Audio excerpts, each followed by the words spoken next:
the canvas that you see here is actually inherently collaborative. Okay, so what I mean by this is that the teacher, the canvas that I see and the students see are already in sync. Say for example, if you are looking at the student screen on your right and the teacher screen on the left, the moment I change my page, the student's page automatically changes. Okay, so it means that what the student is seeing is actually controlled by the teacher itself. So this canvas is already collaborative by nature. Okay, and all of this without video conferencing. Okay, we are nowhere talking about video conferencing here. We are just talking about the capability of this canvas itself. Okay, so on which this lesson is being built.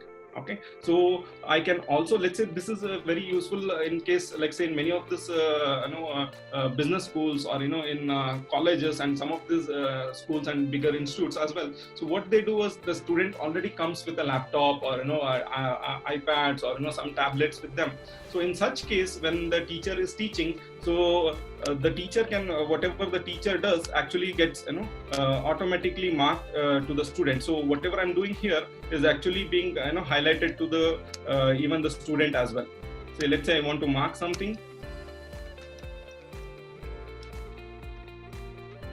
Okay, so whatever I'm doing is actually becoming collaborative. So the canvas itself is collaborative by nature. And whatever teacher teaches in this lesson is already saved in the lesson. So student need not to take down any notes, and they can actually focus on what is being taught in the classroom. So that is also another advantage here.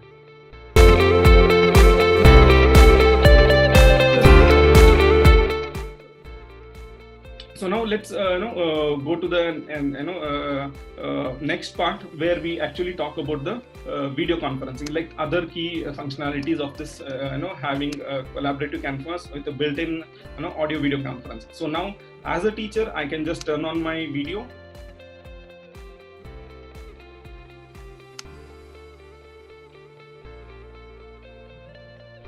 And now you'll notice that once I turn on my video, the students will also receive the video. So now another option that's available here is the option of screen sharing. Let's say if other than this, I have some other thing that I want to show, maybe an application that I have here, maybe a 3D modeling application I want to show, or any other application that I have, or anything that I want to show from my desktop, I still have an option to share my screen. Okay, so by clicking the screen share, I can make available my entire desktop or a part of a desktop to be made available, so that we can see those things. Okay. So let me start the share.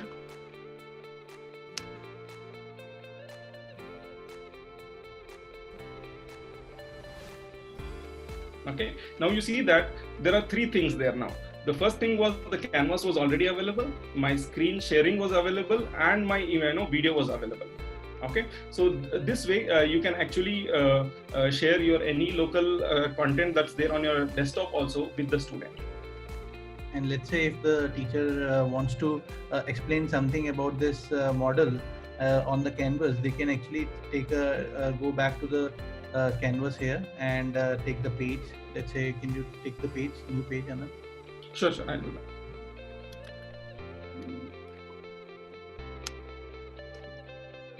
Yeah, then you can quickly start explaining about this model itself directly over onto this canvas. Yeah, so if you see here now, the students are actually able to see my canvas here. I have my canvas here, I have my image here, so I can actually type anything, do anything here. So that actually is being now used as a collaboration model, where I have something that I want to show it from my desktop on my right side, and then I'm using my entire whiteboard or my canvas here to explain more about it.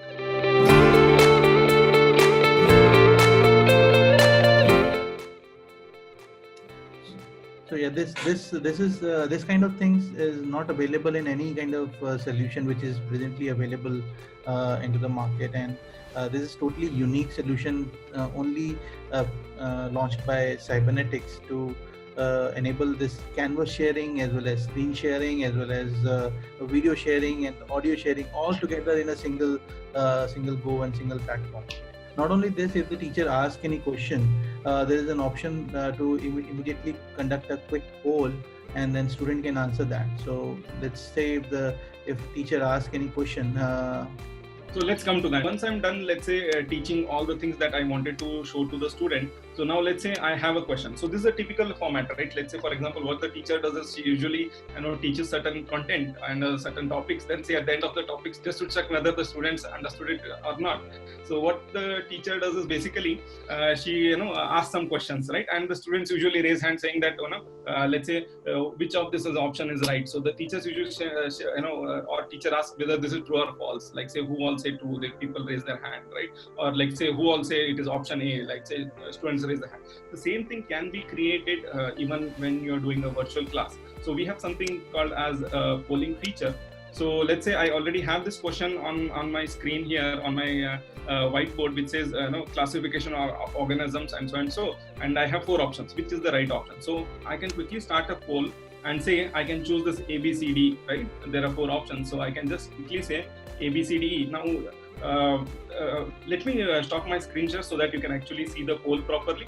Gaurav, you'll be able to get the poll now. So just okay. So now if you see here on the right side on the students window, you've already seen the poll here, right? And he has an option to answer it. So there are multiple people. So each one of them can select what is the right answer. So if you see on my screen, it is getting updated. Like there are 4 students now. Gaurav has answered B, Tarun has answered B, and AVK has answered C. And so you get the 3 responses here. So this way I will know, I'll be able to assess how many of them got it right. And if the students did not understand this properly, then I know that I have to maybe reiterate this last part or this topic so that the students are able to understand it properly. So once done, I can go back. So I can continue asking more questions. Let's say I can now bring up and question answer saying that I say, is this true or false? I say a question and say, is this true or false? Okay, again they get a poll, right? All the students on the screen, they get this polling option and students answer. If you see here, 2 students have answered on my screen. If you see, the 2 students have answered true and 1 student has answered false. So this way I will be able to gauge how much percentage is right, how much percentage is wrong. And depending on that, I can take an educated call on should I reiterate or go to the next topic.